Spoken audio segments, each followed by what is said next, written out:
यकीन करें आज तक मैं ये फीलिंग एक्सप्लेन ही नहीं कर सका। मुझे ऐसा लगता किसी ने पकड़ के मोड़ दिया इस तरफ। मैं मुड़ गया, मैंने ऐसे देखा है वो मोहसिन अकेले ही थे अंदर। वर्ल्ड कप था ना, वो मैं इंडिया में जाके खेला। ठीक। शोएब मलिक का कौन सा दौर था, सानिया मिर्ज़ा से पहले वाला या बाद वाला? सानिया मिर्ज़ा उनसे पहले वाला ही है। पहले वाला। बिजनेसमैन के बेटे हैं, लैट्रिन साफ करने तक की जॉब कर डाली आपने। आपने तो सारा कुछ ही सामने आप ले आए हैं। यकीन करें यूसुफ भाई, चाय खरीदने के कभी पैसे नहीं थे। दीन से बहुत दूर था। हालांकि मेरा भाई हाफिज़ है, मेरी वालदा, मेरी सिस्टर वगैरह अल्हम्दुलिल्लाह ये भी अल खुदा से पढ़ी हैं। इस्लाम लेने के बाद हाल नहीं पूछती थी, पहले पूछती थी नमाज पढ़ी है, तो मैं झूठ बोलता था। मैंने अल्लाह तबारक व तआला से ना एक कॉन्ट्रैक्ट किया। अच्छा। मैंने कहा गुनाह हो जो भी, अल्लाह वापस तेरे पास ही आना। अल्लाह। जियो में भी रहा हूँ, तो उस दौरान मैंने जो भी बंदा आता था उधर, तो मैं उनसे टाइम ले लेता था। सहाफ़ी तो सारे थे, और जियो की तरफ से प्राइम मिनिस्टर का भी उस टाइम मैंने इंटरव्यू वगैरह। कोई चोट ऐसी बचाई नहीं जो आपको लगाई ना हो, और कोई सबक ऐसा नहीं जो आपको दिया ना हो। ये अल्लाह तबारक व तआला की रहमत थी। गिनिया यूरोप की सामने थी आपकी। बिल्कुल, बिल्कुल। एक वो सारी जिंदगी, और अब आप टोपी लेके दाढ़ी रख के ये टोपी ऐसे नहीं पहनी। पिछली जिंदगी बेहतर थी, अब वाली बेहतर? अब वाली तो ऑफ कोर्स बहुत बहुत बेहतर है अल्हम्दुलिल्लाह। इसमें बहुत सारी चीज़ें ऐसी हैं जो शायद मेरी फैमिली भी पहली दफ़ा सुनेगी।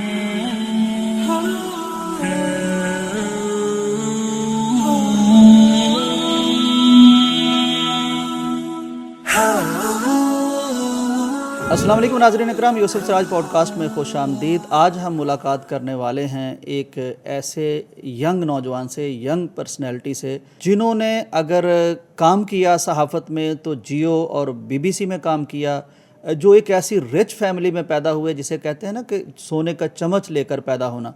वो BMW में घूमते रहे, घूम सकते थे, कई ख़रीद सकते थे, लेकिन जब काम करने पे आए तो UK में डिश वॉशिंग की, होटल पे काम किया, और यहाँ तक कि वाशरूम तक साफ़ किए। क्रिकेट खेलने की तरफ आए तो इंडिया में क्रिकेट खेली और UK में क्लब क्रिकेट खेली, और बड़े बड़े नामी ग्रामी जो हमारे क्रिकेटर हैं उनके साथ खेलते रहे। मीडिया की फील्ड में अमलन जब आए हैं तो पाकिस्तान का कोई नामवर साफ़ी शायद ऐसा ना हो, हसन निसार हों, इरशाद भट्टी हों, सलीम साफ़ी हों, या फिर हमारे क्रिकेटर हों जो हीरोज़ हैं, उनके उन्होंने इंटरव्यू ना किए हों। बहुत अच्छी ज़िंदगी गुजर रही थी। फिर ज़िंदगी में कोई ऐसी कैफियत आई कि सारी दुनिया उन्हें तारीक लगने लगी और सारे दरवाजे उन पर बंद होने लगे, और फिर एक रात एक ही दरवाज़ा खुला बचा था, और वो दरवाज़ा था मस्जिद का। वो मस्जिद में एंटर हुए। वो कहते हैं कि मैंने वहाँ फिर अल्लाह से एक कॉन्ट्रैक्ट किया, और आज वो क्या कर रहे हैं? जुमा पढ़ा रहे हैं और दरस निज़ामी कर रहे हैं, कुरान सीख रहे हैं। बड़ी ही दिलचस्प शख्सियत भी है और बड़े ही तजुर्बात भरी उनकी ज़िंदगी भी है। हमारे साथ मौजूद हैं अहमद रज़ाक साहब। इनकी ज़िंदगी के बहुत तजुर्बात हैं, तो जानने की हम कोशिश करते हैं। अहमद साहब, बहुत शुक्रिया, आपने फ़ाइनली वक्त निकाला हमारे लिए। अल्लाह ताला आपको जज़ाए खैर दे। अहमद भाई, मैं थोड़ा सा अपने अंदाज में ही आज आपसे बात करने की कोशिश करूंगा। मैं सबसे पहले ये जानना चाहता हूं कि आप पाकिस्तान से भारी रकम अदा करके बिज़नेस पढ़ने के लिए चले गए। आप कैंटरबरी कॉलेज में जाते हैं जी। जब आपको पता चलता है कि यहाँ तो मुझे शायद मैथ पढ़नी पड़ेगी या पता नहीं क्या मसला, तो आप मुकर जाते हैं कि भाई बिज़नेस तो मैं नहीं पढ़ता। बिल्कुल। अच्छा, और वो बंदा अगले दिन आप कहते हैं मैं बताता हूँ मैंने क्या पढ़ना है, और वो आपके मुंह की तरफ देखता है कि यार तुम शायद अनोखे आदमी हो, इतना पैसा लगा के आगे और तुम्हें ये नहीं पता करना क्या। ये क्या किस्सा था? बिस्मिल्लाहिर्रहमानिर्रहीम। यूसुफ भाई, सबसे पहले तो बहुत बहुत शुक्रिया, आपने दावत दी। ये जो वाक़या है ये बड़ा इंटरेस्टिंग वाक़या है। मैं यहाँ से गया था बेसिकली A लेवल्स के लिए, और वहाँ पर मैंने जाके, मेरे वालिद साहब ने, हम सब ने ये डिसाइड किया कि बिज़नेस मैनेजमेंट वहाँ पर जाके पढ़ूँगा, और चूँकि यही ख़ानदानी काम है तो यही आगे जाना था। बिल्कुल। ऊपर से है भी हम सियालकोट के, तो सियालकोट तो वैसे ही मशहूर है बिज़नेस में, एक्सपोर्टर्स माशाल्लाह सारे वहाँ के फेमस हैं। तो वो यही प्लान था कि वहाँ पर जाके मैं बिज़नेस मैनेजमेंट करके वापस आके वालिद साहब का बिज़नेस संभालूंगा, जो हमारा बेसिकली जो प्रॉपर्टी का बिज़नेस है, हाउसिंग सोसाइटीज़ का, मार्किस का। तो मैं वहाँ पे पहुँचा हूँ। उन्होंने मुझे कहा जी आपके लिए जो कंपलसरी सब्जेक्ट है वो मैथ्स है, और भी हैं लेकिन मैथ्स जो है ये भी कंपलसरी है। ठीक है। अब मैथ्स में मेरा जो O लेवल्स में रिज़ल्ट था E ग्रेड था, बड़ी मुश्किल से मैं पास हुआ था। तो मैंने कहा यार मैथ्स तो मैं नहीं पढ़ने वाला। तो वो ना फीमेल थी, वो मेरी तरफ गौर से देखना शुरू होगी कि क्या रहा है। मैंने कहा जी मैं आपको कल बताऊँगा मैंने करना क्या है।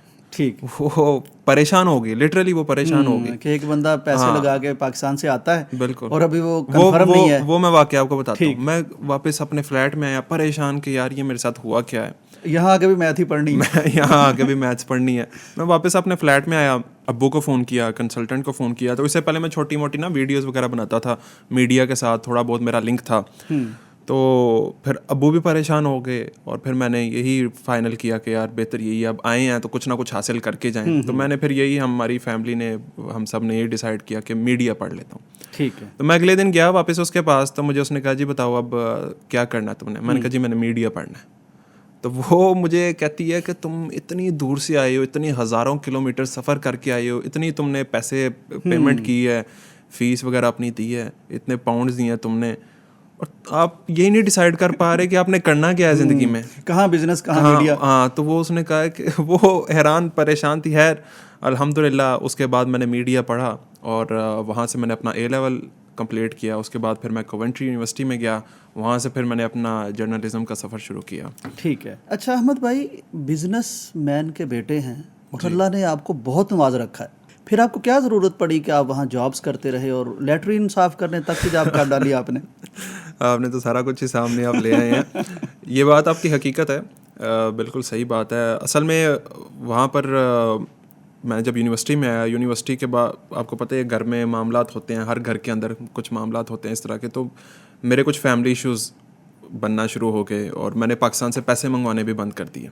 अच्छा, वाह। और अल्हम्दुलिल्लाह मैंने अपनी अकोमोडेशन के पैसे खुद दिए। जो वहाँ पे मेरी रिहाइश थी, मैंने अपनी अकोमोडेशन, खाना पीना, ये सारी चीज़ें वैसे मैंने खुद वहाँ पर अपने खुद कमा के रेस्टोरेंट के अंदर काम किया। एक दो और बड़ी मल्टीनेशनल कंपनी है उसके अंदर जॉब की और टॉयलेट्स भी साफ़ करने पड़े। तो वो सारा कुछ किया, लेकिन पैसे कमाए, और पैसे जब कमाए तो बड़ा मज़ा आया, तो उसमें मज़ीद इंटरेस्ट बढ़ गया। और वो अल्हम्दुलिल्लाह। नहीं अहमद भाई, थोड़ा सा मैं रुकिएगा, यानी एक आम आदमी के लिए इस तरह के काम करने ज़रा आसान होते हैं। जी जी, जब इतनी रिच फैमिली में बंदा हो और पैसों में खेला हो और कभी कोई कमी ना आई हो, बिल्कुल, तो काम करना और फिर इस तरह के काम भी कर जाना, क्या था अंदर, कोई विल थी या क्या था? विल तो नहीं थी, लेकिन ये हुआ कुछ वाकया इस तरह का कि मैं एक रेस्टोरेंट पे काम कर रहा था। तो मुझे नहीं पता था कि मेरी जॉब के अंदर ये वाली चीज़ भी है कि आपने ये भी सफाई वगैरह भी करनी है, मप भी लगाना है, आपने डस्टिंग भी करनी है, आपने सारा कुछ करना है। तो मैंने जॉब तो है ले ली, कॉन्ट्रैक्ट साइन कर लिया। उसके बाद उन्होंने मुझे कहा जी आपने ये काम करना है। तो मैंने कहा ये तो मैंने पाकिस्तान में अपने घर का नहीं कभी किया, तो मैं इधर कैसे कर सकता हूँ। तो मैंने कहा अल्लाह की मर्ज़ी है। फिर इंसान के ऊपर जब मुश्किलात आती हैं, मुश्किल वक्त आता है, तो फिर इंसान इन चीज़ों से गुजरता है और सीखता है। मैंने कहा ठीक है, कोई बात नहीं, करते हैं। और जैसा मैंने आपको पहले बताया कि कुछ मामलात ख़राब थे पीछे से, फाइनेंशियली बंद था सारा कुछ, और फिर सारा कुछ करना पड़ा। और ये अल्लाह की तरफ से शायद बेहतरी थी। अल्लाह तबारक व तआला ने मुझे बताना था कि दुनिया में ये जो आम लोग हैं, जो आपके घरों पर काम करते हैं, जो आपके वाशरूम वगैरह साफ़ करते हैं, ये भी इंसान है। और यकीन करें, इससे पहले शायद मेरे दिल में उनके लिए कोई अहमियत नहीं थी। आज अल्हम्दुलिल्लाह मैं एक जो चपरासी है ना, उसकी भी इज़्ज़त करता हूँ, क्योंकि मैंने खुद वहाँ पर ये काम किया हुआ है। तो अल्लाह तबारक व तआला ने बस इस चीज़ से गुजारना था शायद, मुझे इंसान बनाना था, और उस मुल्क ने भी मुझे इंसान बनाना था। तो अल्हम्दुलिल्लाह मैं समझता हूँ कि मैंने ये काम किया है, और मुझे इसमें कोई शर्म नहीं है कि मैंने ये काम किया है, या मैंने वाशरूम साफ़ किए हैं, या मैंने वहाँ पर मप लगाए हैं, डस्टिंग्स की हैं, और वहाँ पर जो बॉस है उसकी जो है ना वो झाड़ें भी खाई हैं। तो ये सारी चीज़ें इस फेज़ से गुजरा हूँ। और वो उसने एक ये भी चीज़ मेरे अंदर पैदा की है कि सब्र। यहाँ पर बर्दाश्त नहीं होता था, कोई चीज़ ऊपर नीचे हो गई है फ़ौरन से जो ना गुस्सा करना। वहाँ पर जब गालियाँ भी खानी पड़ी, हाँ, तरबियत भी हो गई, और जाहिर बात है बॉस तो बॉस होता है, बॉस है, तो उसने तो आपको हर चीज़ कहनी है, हर बात करनी है। तो वो फिर बर्दाश्त करनी पड़ी है सारी चीज़ें। तो मुश्किल वक्त था, लेकिन वो अल्लाह तबारक व तआला कहते हैं ना कि मैं तुम्हें ज़रूर आजमाऊँगा, सूरह बकरा के अंदर, कि मैं तुम्हें ज़रूर आजमाऊँगा, डर से, भूख से, और नुकसान से, फलों के नुकसान से, माली नुकसान से। और फिर वबशिर साबिरीन, खुशखबरी सुना दें उनको जो सब्र कर गए हैं। तो ये कैफियत मेरे ऊपर आई, और एक डर भी था, खौफ था, और फिर पैसे भी ख़त्म हो गए। और ये भी वक्त आया कि 2-3 दिन खाना भी नहीं खाया। अल्लाह, मुझे याद है, मेरी ना यूनिवर्सिटी के अंदर ये एक कैफ़े था, तो मैं उसके पास गया, मुझे याद है पेनीज में इकट्ठी करके ना ओए, मैंने उसको दिए कि मुझे ना वो एक मफ़िन मैं खाता था, मुझे बड़ा पसंद था, तो मैंने उसे कहा कि मुझे मफ़िन दे दो। तो साथ चाय, यकीन करेंगे उसे भाई चाय खरीदने के या कॉफ़ी खरीदने के भी पैसे नहीं थे। ओ, तो ये कैफियत भी मेरे ऊपर आई। तो बेसिकली मैं खुद भी घर वालों से नाराज़ था और ये फिर सारी मुश्किलें मुझे काटनी पड़ी। लेकिन कमाल हो गया, मतलब बस स्ट्रांग हो गए बहुत आप, और अल्हम्दुलिल्लाह। आपको इंसानियत की और एक इस दुनिया की आप बड़ी देखें ना, समझ अल्लाह दे के दी नबी अल्लाह सल्लल्लाहु अलैहि वसल्लम और इसके अलावा जितने भी अंबिया हैं, वो उनकी जो मुश्किलें हैं, ये हमारी मुश्किलें तो कुछ भी नहीं है। जितनी मुश्किलें जो है वो जितने मुश्किल मकामात से वो गुजरे हैं, फिर भी आप सल्लल्लाहु अलैहि वसल्लम सब्र का पहाड़ बनकर खड़े रहे इन सारे मामलात के आगे। और असल में अहमद भाई, बिल्कुल। यानी आपने नबी सल्लल्लाहु अलैहि वसल्लम की या अंबिया की बात की, मैं समझता हूँ कि जिसको अल्लाह ने बड़ी शख्सियत बनाना हो ना, बिल्कुल। उसे छोटे काम अल्लाह ज़रूर करवाए। ऐसे ही ऐसे ही यानी बकरियां चराना, अपने बिल्कुल, खुद अपने काम छोटे छोटे करना, तो आप तो मतलब एक तरफ देखें तो ये आप कर ही नहीं सकते थे, तो अल्लाह ने ऐसे हालात पैदा किए कि आप ये भी करें। पाकिस्तान के अंदर यूके जाने से पहले जो लाइफ थी, मतलब एक वो लग्जरी लाइफ थी, शाहाना लाइफ थी, जिधर जाना सिक्योरिटी ये वो डाले शाले ये सारी चीज़ें साथ साथ चल रही होती थी। तो वो जो है वो उधर भी जब कुछ लोगों को पता चला कि ये फ़लाँ फैमिली से बिलोंग करता है, तो उनके लिए भी बड़ा शॉकिंग था। आज भी मेरे पास मैसेजेस पड़े हुए हैं मेरे बॉस के, कहता मुझे पता नहीं था तुम्हारा, मैंने तुम्हें बहुत कुछ कह दिया है तो मुझे अब पता चला है। तो मैं, वो आज भी मेरे से माजरत करता है, लेकिन मैं उसे कहता हूँ यार मैंने आपसे बहुत कुछ सीखा है। मुझे यहाँ पर आप सुबह सोए हुए थे, हम जब मर्जी सोना है जब मर्जी उठना है, लेकिन वहाँ पर सुबह यूनिवर्सिटी में भी जाना है उठ के, और कोई गाड़ी नहीं है, कुछ भी नहीं है, बाहर स्नोफॉल है, बारिश है, हम यूनिवर्सिटी पहुंचना है हर हाल में, यूनिवर्सिटी से जॉब के लिए जाना है, जॉब से फिर वापस घर पे आना है, आके फिर यूनिवर्सिटी का काम करना है। अच्छा अहमद भाई, ये बताइए कि यानी ये वाली जो कैफियत है कि हमारे यहाँ जो रिच लोग हैं और उनके बच्चे जो ज़िंदगी के एक्सपीरियंस से महरूम रह जाते हैं, वहाँ यूके में शायद या वेस्टर्न में ऐसे नहीं होता, उनको इन फेजेस से लाजमी गुजरना पड़ता है। आप तो इत्तेफाक से जिससे गुजर गए, देखा कोई ऐसा आपने वहाँ? मुझे याद है, मैं बता देता हूँ, एक रेस्टोरेंट के अंदर काम कर रहा था, एक फ्रेंचाइज के अंदर, बेसिकली सैंडविच की है बड़ी फेमस, मैं नाम नहीं लेना चाहूँगा, उस फ्रेंचाइज के अंदर मैं काम कर रहा था। तो एक BMW आती है, वो आकर खड़ी होती है और उसमें से एक बच्चा बाहर निकलता है और उसको वो लेकर आता है अंदर, उसका वालिद, और वो कहता है जी इसको जॉब दें। अच्छा। और हमें बाद में पता चला कि वो कवेंट्री का मिलियनेयर आदमी है। अच्छा। मिलियन में बल्कि बिलियनेयर आदमी है। वो कह रहा है इसको ना यहाँ पे इसको जॉब दें। ठीक। तो वो उसने हमारे साथ जॉब करनी शुरू की और वो भी इन फेजेस से गुजरा और फिर उससे भी बड़ा कुछ सीखने को मिला। उसने कहा 18 साल के बाद हमने अपने बलबूते पे खुद ही सब कुछ करना होता है। जो वो हमारा बाप है ना, वो सपोर्ट नहीं करता, हमारी फैमिली की तरफ से सपोर्ट नहीं आती। After 18 we have to do everything on our own. तो उससे भी बड़ा कुछ सीखने को मिला। तो ये वाकई आपकी बात जो है वो दुरुस्त है। पाकिस्तान के अंदर ये है कि एक बंदा कमाने वाला है, आगे 10 लोग खाने वाले हैं, वहाँ उसका नुकसान होता है, उसका नुकसान होता है, उसकी एबिलिटीज बिल्कुल काम में नहीं आती, और जो कमाने वाला है वो उसके ऊपर वो फिर जो बेचारे बर्डन बहुत बढ़ता जाता है। बिल्कुल। और जो बैठे हुए हैं खाने वाले, उनका सिर्फ काम है कि सोचना, उन्होंने उनका काम है सिर्फ सोचना। उसके अंदर भी वो गलतियां निकालते हैं जो पैसे भेजने वाला है।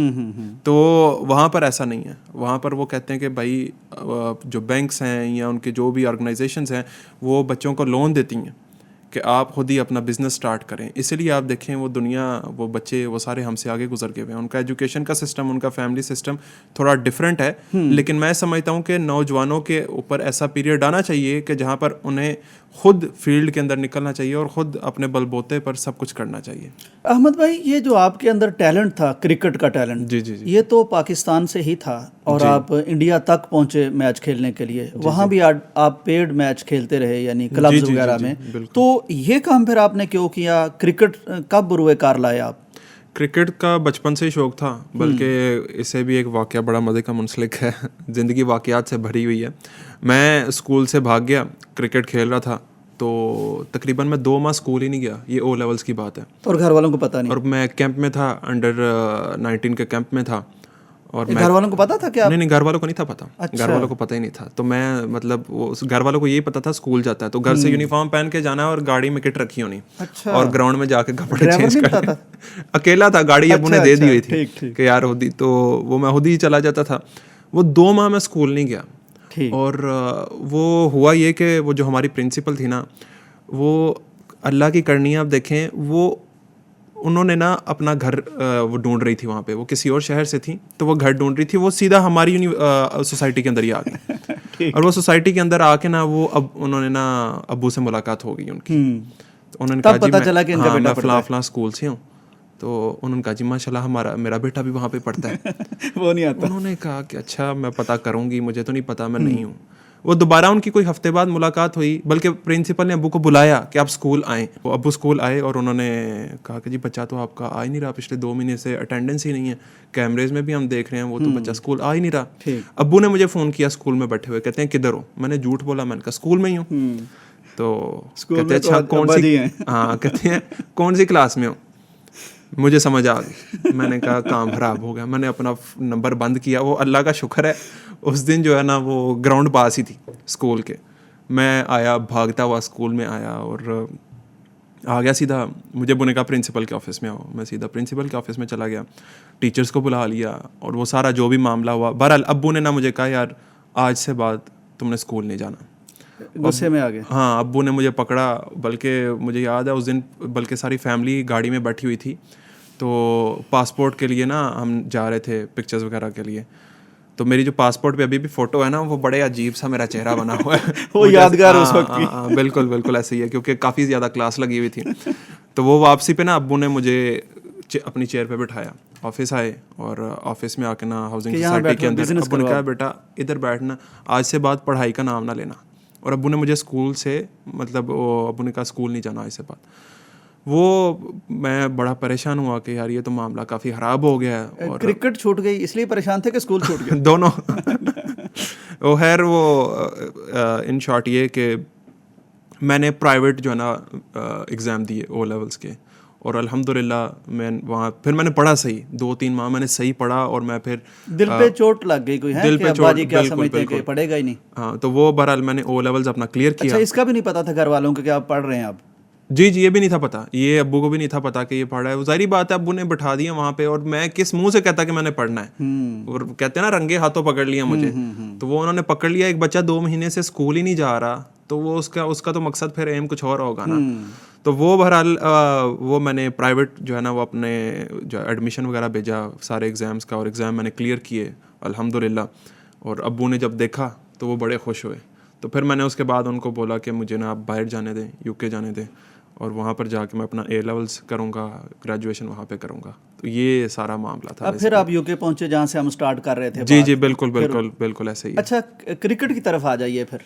हाँ, क्रिकेट फिर ये हुआ, मुझे याद है यूके में चला गया, लेकिन ज़ाहिर बात है कि ऑन एंड ऑफ क्रिकेट वगैरह खेल ही रहा था। उससे पहले अंडर-19 का जो स्कूल्स वर्ल्ड कप था ना, वो मैं इंडिया में जाके खेला। ठीक। तो इंडिया में जाके खेला मैं, वो अल्हम्दुलिल्लाह वहाँ पे भी मेरी परफॉर्मेंस ठीक रही। वो अलग बात है हम इंडिया से हार गए। तो वो कोई अच्छा इमेज नहीं बना हमारी टीम का वहाँ पे। आजकल काफ़ी अच्छा बना है, आजकल हम कुछ और जीत जंग में तो अल्हम्दुलिल्लाह हम वैसे जीत जाएंगे उनसे इंशाल्लाह। लेकिन वो क्रिकेट में थोड़ा टफ है, उनका जो क्रिकेट स्ट्रक्चर है वो हमसे बहुत बेहतर है। ऐसे ही हम बातें करते हैं, लेकिन यकीन करें उनका क्रिकेट स्ट्रक्चर हमसे बहुत बेहतर है, बहुत आगे है हमसे, इसलिए वो उनकी क्रिकेट हमसे बहुत बेहतर है। तो वहाँ पे मैंने अंडर-19 खेली और वापस आया, फिर यूएई के अंदर भी मैंने क्रिकेट खेली, और फिर जब इंग्लैंड चला गया। अच्छा, इस दौरान एक और चीज़ क्या ये हुई कि मैं ना नेट्स में बॉलिंग कर रहा था कैंप के अंदर शोएब मलिक को। सियालकोट की टीम का कैंप लगा हुआ था, तो राइट नी जो है ना इसके अंदर मेनिस्कल टीयर आ गया। गेंद लग गई थी? नहीं, बॉल करते हुए मेरा नी ट्विस्ट हो गया। अच्छा। वो जगह गिली थी, बारिश हुई हुई थी, लेकिन मैं पूरी जान से बॉलिंग कर रहा था, पाँव थोड़ा शोएब मलिक को कर रहे थे? हाँ जी, शोएब मलिक को बॉलिंग कर रहा था, तो मेरा नी का ही मसला आ गया। उसके बाद शोएब भाई ने बड़ी हेल्प की उसको रिहैब के लिए और सर्जरी वगैरह के लिए। लेकिन उसके बाद आप देखें फिर मैं यूके चला गया। ये शोएब मलिक का कौन सा दौर था? सानिया मिर्ज़ा से पहले वाला या बाद वाला? सानिया मिर्ज़ा उनसे पहले वाला ही। पहले वाला, ठीक। जी। तो वो मैं फिर यूके चला गया। अब ये नी रिकवरी में है, आपको शायद यकीन ना हो, ये नी अभी रिकवरी में है, ये रिहैब चल रहा है अभी इस नी का, और मेरा वहाँ पे एक्सीडेंट हो गया। अल्लाह अकबर। मैं कॉलेज से वापस आ रहा था, साइकिल रखी हुई थी, और साइकिल पे आ रहा था, और वो थोड़ा ना इस तरह गाड़ी की अब जरूरत नहीं थी, किट तो साथ में ले जा रहे थे। बिल्कुल। तो वो स्लोप था ऐसे ना, तो मैं आया हूँ नीचे तेज़, मेरे से वो जो साइकिल है वो कंट्रोल नहीं हुई, और मैं गिरा हूँ, मेरी लेफ्ट नी का मेनिस्कल टियर भी होगा, लिगामेंट भी टूट गया। अल्लाह। अब मुझे घर वाले पूछते थे क्या हाल है, घुटना ठीक है, वो इसका पूछ रहे थे, इतना नहीं पता इधर भी काम हो गया हुआ है। कोई नज़र लगी क्या हुआ है, कुछ समझ नहीं आई। मतलब इस तरह 6 महीने के अंदर अंदर मैं पाकिस्तान आया, उधर क्रिसमस की छुट्टियाँ हुई, मेरी इस नी की भी सर्जरी हो गई। अल्लाह अकबर। और अभी रिसेंटली 2 साल पहले दोबारा ये इस नी की सर्जरी हुई है फुटबॉल खेलते हुए। बाज तो फिर नहीं आता है, जो स्पोर्ट्समैन होता है वो कुछ ना कुछ खेलता ही रहता है। तो बहरहाल ये बड़े टफ फेजेस थे कि आप देखें क्रिकेट का दरवाज़ा बंद हो गया, फिर लोगों ने बुलाना भी बंद कर दिया कि यार उसकी सर्जरी हो गई है। एक फास्ट बॉलर जब उसकी सर्जरी हो जाए। इससे पहले आप क्लब की क्रिकेट खेल रहे थे वहाँ? जी क्रिकेट में खेल रहा था। तो कितना पाउंड्स ले रहे थे आप? नहीं वो मैं बताता हूँ फिर। वो जब पाकिस्तान से दरवाज़ा बंद हो गया ना क्रिकेट का, फिर मैंने ये किया, मैं वहाँ पे गया, रिहैब किया, उसके अंदर भी कुछ दोस्तों वगैरह ने काफ़ी हेल्प की। मैं बल्कि नाम लूँगा, डॉक्टर सुहेल साहब ने बड़ी हेल्प की, जो PCB के डॉक्टर थे। असद शफीक टेस्ट क्रिकेटर हैं, उन्होंने बड़ी हेल्प की मुझे। तो वहाँ पे भी रिहैब चलता रहा। तो वो खैर मैं रिकवरी कर गया, लेकिन वो चीज़ नहीं थी जैसी ओरिजिनल होती है जो अल्लाह तबारक व तआला ने बनाई हुई है। कोई शक नहीं। वो फिर वहाँ पर जाके क्रिकेट खेलना शुरू की। खैर क्रिकेट छोड़ दी हुई थी, लेकिन वो वहाँ पे मैंने क्रिकेट खेलना शुरू की यूनिवर्सिटी की तरफ से। और फिर वहाँ पे लाइकिंग मेरी काफ़ी ज़्यादा बढ़ गई। किस में अच्छे थे आप, बॉलिंग या batting? Bowling, left arm fast bowler. अच्छा, ज़बरदस्त। तो माशाल्लाह हाइट भी आपकी है तो काफ़ी एज मिल जाता है। तो वो वहाँ पे मैंने क्रिकेट खेलनी शुरू की। वो फिर आहिस्ता आहिस्ता जो है ना, वो 1-2 साल में अपने स्टैट्स मैंने बनाए। तो फिर मेरा कॉन्ट्रैक्ट हो गया, वहाँ पे मैं प्रीमियर लीग खेलता रहा। तो पिछले 5 साल मैंने प्रोफेशनल क्रिकेट खेली। और उस दौरान एक छोटा सा वाक़या आपको बताऊँ। मैं वापस मुझे क्रिकेट से कितने पैसे कमाए होंगे आपने? क्रिकेट से काफ़ी पैसे कमाए हैं। अच्छा। हाँ जी, काफ़ी अच्छा सा गुजारा हो जाता था। गुजारा नहीं मतलब, अच्छा क्रिकेट के पैसों से मैंने गाड़ी भी वहाँ पे ली। अच्छा। बाद में जाके हाँ जी, गाड़ी भी खरीदी, घर अपना फ्लैट वगैरह हर चीज़ में वहाँ पे क्रिकेट ने मुझे फिर ये कम से कम फ़ायदा दिया कि ज़िंदगी आसान हो गई। तो उस दौरान ना मुझे एक फ्रेंचाइज की कॉल आती है कि आप पाकिस्तान आए। मैं पाकिस्तान आता हूँ। गुजरांवाला के अंदर ट्रायल थे, मुझे उन्होंने बुलाया कि जी आप ना क्रिकेट के, हाँ जी, उन्होंने मुझे कहा जी आप ना यहाँ पे आप ट्रायल्स के लिए ना आएँ। तो 1-2 कोचेज़ मुझे जानते थे। मैंने अल्हम्दुलिल्लाह मैं रिकवर कर गया था। दोबारा मैं अपनी वो उस रिदम में आ गया हुआ था। जाहिर बात है उस रिदम में आया था तो मुझे उधर भी कॉन्ट्रैक्ट मिला हुआ था ना। बिल्कुल, खेल रहे थे आप। तो इधर आके मैंने बॉलिंग की, मेरी एवरेज स्पीड आई 135। अच्छा। 135 आई। तो मैंने उनको कहा यार मेरी 135 की पेस है, मुझे अब आप सेलेक्ट करें इसमें। हाँ जी, करें, ठीक। उन्होंने कहा जी हम 150 वाला बॉलर ढूंढ रहे हैं। मैंने कहा 150 वाला बॉलर होता आपके पास थोड़ी होता। वो तो पाकिस्तान के लिए खेल रहा था। वो एक ही एक्सेप्शनल केस था, हारिस रऊफ। ठीक। तो बाकी जो है वो 150 वाला बेचारा वो इधर थोड़ी आएगा, ट्रायलों पर थोड़ी आएगा। तो एवरेज पेस 135 वाले को भी अगर उस टाइम भी शायद मुझे मौका मिल जाता, अगर उस टाइम भी ये मुझे कोई फ्रेंचाइज उठा लेती तो शायद मामला थोड़े बेहतर होते। आज शायद मैं क्रिकेट के अंदर आपको नजर आता, लेकिन मैं समझता हूँ कि अल्लाह की बेहतरी है इसमें कि मुझे उन्होंने सिलेक्ट ही नहीं किया। और यकीन करें उन ट्रायलों पे फिर आप जुमा ना पढ़ा रहे होते, हाँ, फिर आज आपकी दाढ़ी ना होती, बिल्कुल, फिर आप कुरान ना सीख रहे होते, फिर आप दरसे निज़ामी ना कर रहे होते। ऐसे ही है, बिल्कुल आपकी बात सही है। देखिए कितने दरवाजे बंद हो रहे हैं इस तरफ लाने के पहले बिजनेस मैनेजमेंट का दरवाजा बंद हो रहा है। मैथ्स जो था वो उस सब्जेक्ट की वजह से सारा मामला शुरू हुआ। तो अल्लाह तबारक व तआला मुझे इस तरफ लेकर आ रहे थे। नी की सर्जरी होना, फिर 6 महीने बाद दूसरा घुटना भी टूट गया, उसकी भी सर्जरी हुई। क्रिकेट का दरवाज़ा बंद, उधर क्रिकेट खेलनी शुरू की। उससे फिर अल्लाह ने वो वक्ती तौर पे ना मुझे रिलीफ मिल गया। बिल्कुल रिलीफ मिल गया, लेकिन वो वक्ती तौर पे था। मैंने उसको फिर ज़्यादा ही सीरियस फिर ले लिया, वापस आके इधर भी ट्रायल वगैरह फिर मैंने दिए। तो वो बेसिकली ये जो दरवाजे बंद हो रहे थे ना, अल्हम्दुलिल्लाह वो मुझे बेसिकली इस तरफ लेकर आ रहे थे, पता नहीं था। और ये सारी कैफियत जो है वो डिप्रेशन के अंदर भी ले गई। तो ये बड़ी लंबी स्टोरी है बहरहाल। अच्छा, डिप्रेशन में आप इसलिए आए कितने दरवाजे बंद होते जा रहे हैं? बिल्कुल। मैं यहाँ से ट्रायल दे के गया, वापस गया। मेरा इस दौरान ना जर्नलिज्म भी ख़त्म हो गया। अब मैं वहाँ पे जर्नलिज्म खत्म हो गया समराद आपकी? मैंने अपनी डिग्री मुकम्मल कर ली। ठीक है, उसके बाद मुझे अब यूके ना उस टाइम उन्होंने निकाला था PSW, 2 साल का ये वीज़ा देते थे कि बच्चा 2 साल यहाँ पे रहे, उसको कोई जॉब मिल जाती है तो वो उसका कोई कॉन्ट्रैक्ट हो जाए। तो वैसे पहले यही था कि ग्रेजुएशन आपकी ख़त्म हुई है, आपने फ़ौरन पाकिस्तान चले जाना। लेकिन यूके ने ये नई पॉलिसी निकाली कि आप 2 साल एक्स्ट्रा रह सकते हैं। ठीक है। तो मेरा फिर उसका फ़ायदा ये हुआ कि मैं क्रिकेट भी खेल रहा था साथ साथ। तो मैंने कहा चलो कोई जॉब भी ढूंढ लेता हूँ। तो BBC में जॉब शुरू की, BBC रेडियो में। और वहाँ उर्दू सेक्शन में? नहीं, इंग्लिश सेक्शन। जी। अच्छा, वहीं के लिए? जी बिल्कुल। तो उधर तो मेरा नहीं ख्याल कि उर्दू में कोई होगा। उधर मैनचेस्टर के अंदर ये एक ऑफिस है छोटा सा, जहाँ से उर्दू की ये जो इनकी सर्विसेज जारी होती हैं। तो वो मुझे अल्हम्दुलिल्लाह जॉब मिल गई और वो जॉब स्टार्ट कर दी और फिर मामला थोड़े बेहतर होना शुरू हो गया। अच्छा, बीबीसी में आपकी बीट क्या थी, यानी किस शोबे या किस सेक्शन? मैं बेसिकली समझ लें कंटेंट राइटर था। अच्छा, जी जी। तो वो कंटेंट राइटर और ये एडिटिंग में भी था, मैं थोड़ा बहुत एडिटिंग वगैरह भी कर लेता, लेकिन मेनली जो मेरा जो मैंने करना था वो कंटेंट राइटर था। मैं वहाँ पे क्रिकेट से मुतल्लिक था या कोई वेदर से मुतल्लिक था? नहीं, ये न्यूज़ से मुतल्लिक जी था, जी। ठीक है, करंट जी अफेयर। बिल्कुल करंट अफेयर्स के हवाले से। तो वो मैंने जब वहाँ पर मेरी जॉब में लग गई, अच्छा खासा वहाँ से भी पैसे आना शुरू हो गए, क्रिकेट से भी पैसे आ रहे। अब वो उस दौरान ना मुझे पाकिस्तान से एक चैनल है, वो कॉल करते हैं कि आप हमारे पास आ जाएं। मैं नाम ले दूं? जियो ले लें हम जियो न्यूज़ के अंदर मेरी जॉब आ गई और मैंने कहा जी जियो आपको पता लीडिंग चैनल है लीडिंग पाकिस्तान का चैनल न्यूज़ में, बिल्कुल। मैंने कहा यार बीबीसी को मैंने तर्क किया, मैंने कहा छोड़ें बस, चलते हैं जी वापस मुल्क चलते हैं।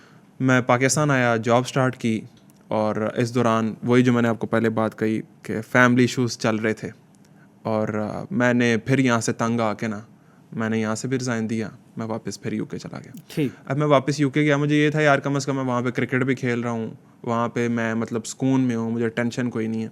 मैं वहाँ पे गया हूँ, वहाँ पे जाने के बाद वहाँ पहुँचा हूँ, उन्होंने कहा जी आपकी तो जगह अब किसी और ने ले लिया। अच्छा। मैं जॉब ढूंढता रहा, किसी रेडियो में मिल जाए, किसी चैनल में मिल जाए, और मतलब मैं अच्छा खासा कंटेंट राइटर था, जाहिर बात है बीबीसी में हूँ और मेरी सीवी बड़ी तगड़ी थी, किसी ने भी नहीं रखा। मैं परेशान, मैंने कहा यार ये मेरे साथ चल क्या रहा है। दरवाजे बंद वो अच्छा वापस उधर फ़ोन किया पाकिस्तान, उन्होंने कहा जी नहीं, उधर तब पाकिस्तान के जो मीडिया है इसके ऊपर जो है ना काफ़ी क्राइसिस थे, डाउन साइजिंग हर चैनल कर रहा था, लोगों को निकाल रहा था। तो वो मैंने उनको फ़ोन किया, उन्होंने कहा हम तो बंदों को निकाल रहे तो रखेंगे कहाँ से। वो मैं ये सारी कैफियत और फिर अच्छा मज़े की चीज़ उस साल, अहमद भाई उस साल ना कॉन्ट्रैक्ट भी नहीं हुआ। ठीक है यूसुफ भाई, मज़े की चीज़ उस साल कॉन्ट्रैक्ट भी नहीं हुआ क्रिकेट का। अच्छा। मैं मज़ीद क्योंकि कोविड आ गया, कोविड आ गया, ये उस दौर की बात है। तो वो मैं मज़ीद परेशान। नहीं, मैं सिर्फ एक बात जानना चाह रहा हूँ कि आपको इतनी परेशानी नहीं थी ना, घर से सपोर्ट तो मिलती थी, फिर क्यों आप चाह रहे थे कि जॉब ही मिले और डिप्रेशन में आप जा रहे थे? इस दौरान घर से सपोर्ट नहीं थी। अच्छा, ये वो वाला फेज जी जी जी जी, इस दौरान घर से सपोर्ट नहीं थी, इसीलिए तो मैं वापस आया ना। मैं कभी इधर, कभी पाकिस्तान, कभी यूके, कभी पाकिस्तान, कभी यूके, यही मेरे बना रहा था अल्लाह आपको। वो चक्कर में लगा रहा हूँ। तो मैं बहरहाल बड़ी उस दौरान ना डिप्रेशन स्टेज में चला गया, और बड़ी सीरियस डिप्रेशन स्टेज में यूसुफ भाई, यहाँ तक कि मुझे सुसाइडल थॉट्स आए। अल्लाह अकबर। मैं क्योंकि नमाज मैं नहीं था पढ़ता, नमाज वगैरह बिल्कुल दूर था, मैं दीन से बहुत दूर था। हालांकि मेरा भाई हाफिज़ है, मेरी वालदा, मेरी सिस्टर वगैरह अल्हम्दुलिल्लाह ये भी अल खुदा से पढ़ी हैं और पर्दा करती हैं। मेरे वालिद साहब आप जानते हैं माशाल्लाह, वो भी दीन का काम कर रहे हैं, कोई शक नहीं। तो मैं एक अनोखा केस था बीच में से। अच्छा, क्यों हुआ? एक दीनी फैमिली में एक बंदा नमाज से दूर है, दीन से दूर है, कैसे हुआ ये? बस शायद मैं अब क्या इसमें कहूँ, नहीं मतलब कोई आप अगर उसको सोचें तो कोई किसी के काम आ सकती है ना चीज़, कि क्या चीज़ थी कि जिसकी वजह से आप एक मुनफरिद होते गए? मुनफरिद इस वजह से, एक तो जो मैंने आपको बताया ना कि क्रिकेट के साथ मुंसलिक था, घर से दूर क्रिकेट ही खेलते रहते थे, कभी किसी शहर में, कभी कहीं है, कभी गुजरांवाला है, कभी लाहौर है, कभी पिंडी में है। तो वो क्रिकेट ने अंडर 16 अंडर 19 में बिजी रखा, तो घर से दूर हो गया। फिर उसके बाद घर में समझ ले रात को सिर्फ सोना ही जाता था। ठीक। और उसके बाद यूके आ गया, तो मज़ीद घर से जो है ना वो कनेक्शन ख़त्म हो गया। जो हालांकि अम्मी सलाम लेने के बाद हाल नहीं पूछती थी, पहले पूछती थी नमाज पढ़ी है, तो मैं झूठ बोलता था हाँ जी पढ़ ली है, हालांकि उनको भी पता होता था कि इसने नहीं पढ़ी, लेकिन जुर्रत नहीं कर पाते थे। हाँ, वो मैं कहता था जी पढ़ ली है। क्यों? वो इस वजह से कि जी बहस होनी है, अब मैं क्या जवाब दूंगा, और अल्लाह माफ़ करे अब मुझे याद आता है, अस्तगफिरुल्लाह, मुझे था कि लेक्चर जब मिलेंगे कि जनाब ये नमाज नहीं पढ़ी, और फिर उन्होंने नाराज़ हो जाना, तो मैं झूठ बोल देता था, मैं हाँ जी पढ़ी है, नमाज पढ़ी है। तो वो उसके बाद फिर पूछते थे क्या हाल है, क्या मामला चल रहे हैं। तो ये एक कैफियत थी। तो वो मैंने वही जो आपको पहले बात कही है ना कि सारे दरवाजे बंद हो रहे थे मुझे इस तरफ लाने के लिए। अच्छा, आप डिप्रेशन में चले गए जी। अब फिर दीन की तरफ कैसे आते हैं? दीन की तरफ इस तरह से आया कि मैं माहिर नफ्सियात के पास भी वहाँ पर गया। अच्छा। और उसने मुझे फिर कहा कि ओवर थिंकिंग। अच्छा, ये अच्छा हुआ अहमद कि आप ना यानी मतलब सेंसिबल इस हद तक रहे, वरना बंदा डिनाइल फेज में चला जाता है कि मैं माहिर नफ्सियात के पास भी नहीं जाऊंगा, मैं इलाज भी नहीं कराऊंगा। ये अल्लाह का करम हुआ कि आप उसको फील भी कर रहे थे। बिल्कुल बिल्कुल, मुझे सुधारने की कोशिश भी कर रहे थे। बिल्कुल ऐसे ही है। मैं वो यूसुफ भाई उसमें फिर मैं एक वो गया माहिर नफ्सियात के पास, तो उसने मुझे कहा कि ओवर थिंकिंग मत करो। ठीक उसने कुछ मुझे ड्रिल्स वगैरह बताई कि आप ये करें। वहाँ का गोरा था या कोई पाकिस्तानी? गोरा था। अच्छा, जी ठीक जी। है। तो मेडिटेशंस वगैरह उसने मुझे बताई कि ये आप करें। मैंने उसे बताया कि मैं बहुत ज़्यादा परेशान हूँ। वो खैर उससे भी कोई इतना फ़र्क नहीं पड़ा, उससे कोई इतना फ़र्क नहीं आपने पड़ा। उस पे अमल किया जो उसने अमल किया जो उसने मुझे ड्रिल्स बताई, लेकिन मैं उसे कहूँगा कि 5-7%, 10% फ़र्क पड़ा होगा। लेकिन वो एक वक्ती तौर पे मैं समझ लें कुछ घंटों के लिए रिलैक्स हो जाता था। उसके बाद फिर मैं जो है वो दोबारा माइंड में वही सारी माइंड में वही चीज़ें आनी हैं। और खैर मैंने उसके पास भी जाना छोड़ दिया। तो एक दिन बस बहुत ही एक्सट्रीम पे, पीक पे चला गया मामला। अल्लाह। मैं निकला हूँ घर से और वॉक करता चलता जा रहा हूँ, वॉक कर रहा हूँ। किस सिटी में थे वहाँ आप उस वक्त? कवेंट्री में। अच्छा। रात के 3 बजे हुए थे और मैं वॉक कर रहा हूँ, कभी इधर जा रहा हूँ, कभी उधर जा रहा हूँ। अल्लाह रास्ता कैसे दिखाता है। कभी मस्जिद में गया ही नहीं था वहाँ पे। सामने एक मस्जिद आ गई। अब वहाँ पे अजान जो है वो लाउड स्पीकर में तो होती नहीं। वो जो अंदर स्पीकर हैं, इंटरनल स्पीकर्स हैं, वो उनके अंदर अजान होती है। पास से जब बिल्कुल पास से गुजर आना तो अजान की आवाज़ आ गई। अल्लाह अकबर। मुझे अजान की आवाज़ आई। यकीन करें आज तक मैं ये फीलिंग एक्सप्लेन ही नहीं कर सका। मुझे ऐसा लगता किसी ने पकड़ के मोड़ दिया इस तरफ। मैं मुड़ गया, मैंने ऐसे देखा है वो मुअज्जिन अकेले ही थे अंदर, अकेले अजान दे रहे हैं। मैं अंदर चला गया और क्योंकि परेशान था। ये यूके की पूरी जिंदगी में पहली दफ़ा मस्जिद में एंटर हो रहे हैं? नहीं, जुम्मा वगैरह पढ़ने के लिए जाते थे। ठीक। लेकिन नमाज कभी फजर की नमाज नहीं पढ़ी थी और सिर्फ जुम्मा वगैरह। जो हम एक मुसलमानों के अंदर ये चीज़ है ना कि शायद हम जुम्मा पढ़ेंगे या सिर्फ ईद की नमाज जो है ये पढ़ लेंगे तो हम मुसलमान ही रहेंगे। हाँ जी, मुसलमान ही रहेंगे। तो वही कैफियत थी मेरी भी। खैर मैं अंदर गया, मैंने जाके वज़ू वगैरह किया, फजर की नमाज़ पढ़ी उस दिन। यकीन करें बहुत सुकून मिला। बैठा रहा मैं, काफ़ी देर बैठा रहा मैं वहाँ पर मस्जिद के अंदर बैठा रहा। और मैं ऐसे ना परेशानी जो है ना, वो स्ट्रेस जो है ना, वो काफ़ी रिलीफ मिला मुझे। और वापस आके नींद भी बड़ी अच्छी आई। अल्लाह अकबर। और फिर जोहर की नमाज भी पढ़ने चला गया, असर की जी जी खुद ही मैं चला गया। नमाज की तरफ आया मैं, क्योंकि वो पैसे है नहीं थे जेब में। इश्यूज सारे ये चल रहे थे, सर्जरी से रिहैब कर रहा हूँ, ये सारे मामला चल रहे हैं, जॉब्स छूट गई हुई हैं। मैंने कहा करूँ क्या। वो शेर है ना जी कि दिए रंज बुतों ने तो खुदा याद आया। बिल्कुल बिल्कुल बिल्कुल सही है आपने ये शेर का। वो हुआ ये यूसुफ भाई के मैंने ना कुछ गुनाह वगैरह भी हो जाते हैं इंसान से। मैंने अल्लाह तबारक व तआला से ना एक कॉन्ट्रैक्ट किया। अच्छा। मैंने कहा गुनाह हो जो भी, अल्लाह वापस तेरे पास ही आना। अल्लाह अकबर। जितना मर्जी बड़ा गुनाह हो, जो मर्जी हो, वापस तेरे दर पे ही आना। आके नमाज मैंने पढ़नी। मस्जिद में बैठ के सोच रहे थे या मस्जिद में बैठ के सोच रहा हूँ। कॉन्ट्रैक्ट किया है, बाकायदा कॉन्ट्रैक्ट किया अल्लाह के साथ कि अल्लाह वापस तेरे पास ही आना, जो मर्जी हो जाए, और कहीं नहीं जाना। गुनाह हो जाते हैं ये सारी चीज़ें, वो बस अल्लाह की तरफ से शायद दिल के अंदर ये चीज़ें आ रही थी। वो दिन था कि मैं ये दीन की तरफ आना शुरू हुआ। मैंने दीन पढ़ना शुरू किया और एक पहले नमाज की पाबंदी कर ली। हाँ जी, पहले नमाज तो अल्हम्दुलिल्लाह तो कॉन्ट्रैक्ट कर लिया अल्लाह से। वो होता ही है ना, कैफियत ही होती है कि इंसान जब उम्रे पर जाता है, हज के लिए जाता है या रमज़ान आता है स्पेशली, तो इंसान पाबंद हो जाता है नमाज़ों का। और फिर वापस आता है और कोई ना कोई गुनाह हो जाता है, फिर इंसान दूर हो जाता है। शैतान भी दूर कर देता है, आपका नफ्स आपको उस चीज़ से दूर कर देता है, माहौल का फर्क पड़ जाता है। बिल्कुल बिल्कुल ऐसे ही है। वो मैंने बहरहाल ये कहा कि चाहे मैं जिधर मर्जी हूँ नमाज नहीं मैंने छोड़नी। देखते हैं होता क्या है यार। मैंने कहा आजमाते हैं। देख, वो सबसे जो बड़ी चीज़ थी ना, स्ट्रेस कम होना शुरू हो गया। अब इस दौरान ना जो घर के साथ मामला ख़राब थे, अब्बू का मुझे फ़ोन आता है, मैं परसों आ रहा हूँ, परसों 3-4 दिन तक ना इंग्लैंड आ रहा हूँ। आए हैं, कहते हैं मेरे साथ वापस चलो। अच्छा। हम इकट्ठे ही एक ही जहाज़ में, मैनचेस्टर से फ़्लाइट थी। अच्छा, पहले राब्ता इतना नहीं था। इश्यूज चल रहे थे, मैंने आपको जो बताया। मैं उसकी डेप्थ में नहीं जाना चाहता। मैं सिर्फ जानना चाह रहा हूँ कि यानी राब्ता नहीं था, अब वो राब्ता होता है, वाले साहब आते हैं और कहते हैं घर चलो। मैं एक जिद में था, जो जब इंसान जिद में चला जाता है ना, जवानी होती है और बंदा बिल्कुल खुद ही। अच्छा, वो कमाना भी शुरू हो गया, क्रिकेट से भी पैसे आ रहे थे, लेकिन वो फिर एकदम से दरवाजे फिर बंद हो गए, वो कोविड ये वो। तो मुझे देखें अल्लाह ने रास्ता कैसे खोला। मैं वहाँ पे जो है ना अपने ब्रदर इन लॉ की तरफ था, तो अब्बू वहाँ पर आए, वहाँ पर आकर रहे। और मुझे कहते हैं क्या तुमने करना है ज़िंदगी में, सहाफ़त में तुम अब मीडिया पे भी नहीं नज़र आ रहे, तुम्हारा ये सारा कुछ जो है ना बिल्कुल वैनिश हो गया, बंद हो गया सब कुछ। तो क्या करना क्या है तुमने ज़िंदगी में, बिज़नेस में भी तुमने लॉस कर दिया है, जो यहाँ पे बिज़नेस मैंने eBay अमेज़ॉन पे भी शुरू किया था उसमें भी लॉस हो गया। तो कहते हैं वापस चलो मेरे साथ। मैंने एक दफ़ा भी नहीं कहा मैंने नहीं जाना, ये है वो है, वो एक ना अंदर से जैसे धुल गए थे, हाँ धुल गए थे, तैयार हो गए। मैंने कहा चलें। तो वो अब्बू आए थे बेसिकली शायद 8-10 दिन के लिए, लेकिन वो हम 3-4 दिन बाद ही वापस जो है ना वो पाकिस्तान आ गए। और उस दौरान मेरे वाले साहब के साथ बहुत ज़्यादा अटैचमेंट होगी। अल्हम्दुलिल्लाह। वो जो एक गैप था ना, वो गैप बहुत अच्छा फिल हो गया।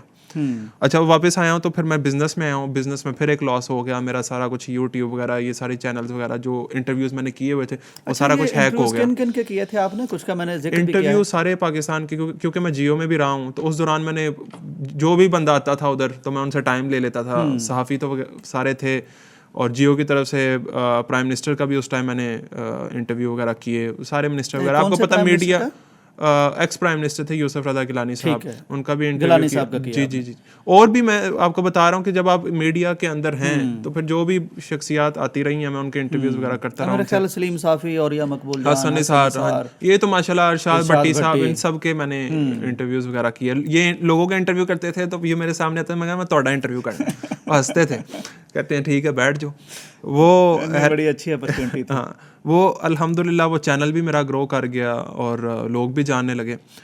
और उस दौरान हुआ ये कि हमने ना एग्जीबिशन, अच्छा जब मैं पाकिस्तान आया हूँ ना तो फिर मैंने अब्बू का बिज़नेस नहीं संभाला। ठीक, मैं गया हूँ एक्सपोर्ट के अंदर कि मैंने एक्सपोर्ट करनी है, और हम पार्टनर्स थे, हमने मिलकर एक कंपनी बनाई और हमने एग्जीबिशंस वगैरह भी लगाए। सेनेगाल के अंदर एक एग्जीबिशन था, उनका शहर है वहाँ पे, डकार उसका नाम है। ठीक है। तो वहाँ पे एग्जीबिशन तो आप लोगों ने स्पोर्ट्स का शुरू कर दिया? स्पोर्ट्स था, बॉक्सिंग इक्विपमेंट्स वगैरह थे, और इसके अलावा जो है ना हौजरी वगैरह के जो प्रोडक्ट्स है वो कर रहे थे हम। ठीक। सेनेगाल में मैं गया हूँ। अब इशू वहाँ पे ये है, वहाँ पे रोमिंग नहीं चलती। ये जो लोग जाएंगे उनको भी ज़रा ध्यान रखना चाहिए कि वहाँ पे रोमिंग नहीं चलती। हाँ, वैसे आप सऊदीया वगैरह जाएँ, यूरोप वगैरह किसी भी कंट्री में जाएँ तो इवन आपका जो नेटवर्क है, कोई भी नेटवर्क आप यूज़ कर रहे हैं तो मैसेज आ जाता है। उधर ऑप्शन नहीं थी। अच्छा। तो इस दौरान ना मेरा जो सोशल मीडिया हैंडलिंग टीम थी उसके अंदर किसी ने कुछ किया है, क्या किया मुझे समझ नहीं आई। नीयत ख़राब हो गई किसी की। नीयत ख़राब होगी। उसमें से 2 लड़के बाहर हैं, एक यूरोप में है और एक अमेरिका का है। अच्छा, हैं पाकिस्तानी? तो हैं पाकिस्तानी है। ठीक। वो मेरे अकाउंट में कुछ पैसे भी थे यूट्यूब की तरफ से, जो मुझे अर्निंग जनरेट हुई भी थी वो भी थी, और वो सारा 2 स्टेप वेरिफिकेशन होती है, वो सारा कुछ उन्हीं के हाथ में था। मेरा काम था व्लॉग्स वगैरह, उनको इंटरव्यूज वगैरह, बस टेक्निकल सारा काम उनके पास है। मेरे पास अगर कोई चीज़ थी ना तो फेसबुक थी, और वो पेज आज भी बचा हुआ है, सिर्फ वही पेज बचा। उन्होंने सारा कुछ हैक किया, चैनल का नाम चेंज कर दिया, कोई कार्टून का कोई चैनल बना दिया, पता नहीं क्या किया। सबसे अच्छा मेरे से जो एक बहुत बड़ा ब्लंडर हुआ मीडिया पढ़ने के बाद भी, वो ये कि मैंने डाटा का बैकअप नहीं रखा हुआ। अच्छा, बस लगा दिया वहाँ, लगा दिया हुआ। मैंने कहा यही डाटा है, यही बैकअप है, सारा कुछ है। यूट्यूब के ऊपर सारे जितने इंटरव्यूज थे सारे के सारे ये बड़ा अच्छा सबक आप दे रहे हैं नौजवानों के लिए ना, कि अगर कोई इस तरह व्लॉग कर रहा है या डिजिटल मीडिया में काम कर रहा है तो अपना बैकअप अलग से भी रखे। अब रखा है मैंने। वो सारे का सारा जो है ना यूसुफ भाई जितने इंटरव्यूज थे उसने सारे डिलीट किए। मैं जैसे हम पर्सनालिटीज के थे, जैसे थोड़ी सी तलखी हुई थी उसके साथ, बस वो मैंने रिफ्रेश करूं एक एक करके इंटरव्यू जा रहा, और मेरे दिल को मुझे लगा कि अभी कुछ हो जाना है। एक इतनी मेहनत के साथ हम ये पॉडकास्ट कर रहे हैं, मैं भी सियालकोट से आया हूँ, आपने भी ये वक्त निकाला है, तो इसमें अब ये एक व्यूज़ भी ले जाइए, जो सबसे बड़ी चीज़ है, व्यूज़ भी आ जाएं, और वो बाद में डिलीट कर दीजिए, उसका बैकअप भी कोई ना हाथ से निकल रहा हो सामने। वो सामने मुझे यकीन करें कोई अटैक नहीं हुआ सिर्फ फर्स्ट टाइम। अल्हम्दुलिल्लाह। मैं क्योंकि आपको ये वही समझ सकते हैं जो जिन्होंने ये मेहनत की हुई है। हाँ। बिल्कुल। तो वो सारा कुछ खत्म, सारा कुछ वैनिश। अहमद भाई, मैं कई दफ़ा सोचता हूँ कि देखने वालों को अंदाज़ा नहीं है डिजिटल मीडिया का ना। जी। लेकिन ये किसान की तरह जैसे वो ज़मीन नरम करते हैं, बिल्कुल मतलब निशो-नुमा करते हैं, एक एक पल देखते हैं, तब जाके कोई चैनल ग्रो करता है। बिल्कुल। बल्कि आपके यहाँ पर भी आके मेरा ख्याल है मैंने इंटरव्यूज़ वगैरह की, मतलब भरा पड़ा था मेरा यूट्यूब चैनल, लेकिन वो उसने सारा कुछ जनाब उससे डिलीट किया, पैसे भी निकाल लिए अकाउंट से, और मैं नहाता। अच्छा, अल्लाह तबारक व तआला ने ना, मुझे लगता है छोटी सी उम्र में कोई चोट ऐसी बचाई नहीं जो आपको लगाई ना हो, और कोई सबक ऐसा नहीं जो आपको दिया ना हो। नहीं, मैं ये नहीं कहूँगा कि चोट, ये अल्लाह तबारक व तआला की रहमत थी।